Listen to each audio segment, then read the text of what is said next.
তার গৃহে এক সন্ন্যাসীর আগমন। সন্ন্যাসী সে ডাকছে, পণ্ডিত পণ্ডিত কোথায় গেলে শীঘ্র করে বাহিরে এসো। যেই না বাহিরে এলেন হারাই পণ্ডিত দেখলেন একজন সন্ন্যাসী দাঁড়িয়ে আছে। সন্ন্যাসী বাবা, আপনি আপনি আমার গৃহের সম্মুখে।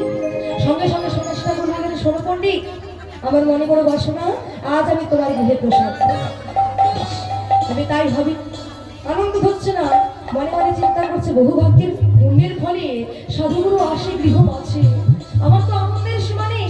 সঙ্গে করে নিয়ে গিয়ে চরণগুলো ধৌত করলেন, আর চরণগুলো ধৌত করে আসনে উপবেশন করলেন।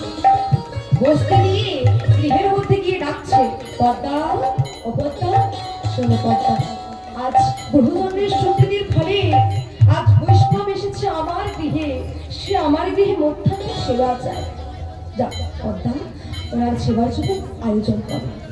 যেই না বললেন পদ্মাবতী আয়োজন করছে, হারাই পণ্ডিত তার কাছে গিয়ে বলছে, শোনো পদ্মা, মহন্তের স্বভাব হয় তারিপে কামন, নিজ কার্য নয় তবু জান পর হয়। মহন্তের স্বভাব কি?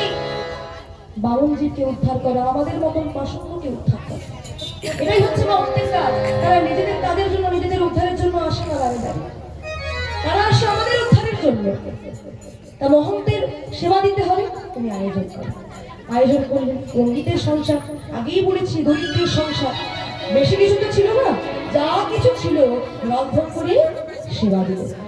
এবার সেবা করবার পর সন্ন্যাসী ঠাকুর এবার পদ্মাবতীকে বলছে, মা পদ্মাবতী, আমি তো সেবা করলাম, এবার তোমরা সেবা করো। যেই না বললেন সঙ্গে সঙ্গে পদ্মাবতী বলছে, সন্ন্যাসী বাবা, আমার 7 নয় 5 নয় একটা মাত্র সন্তান, সেই যে বলে গেছে খেলা করতে, এখনো ফিরে আসে না।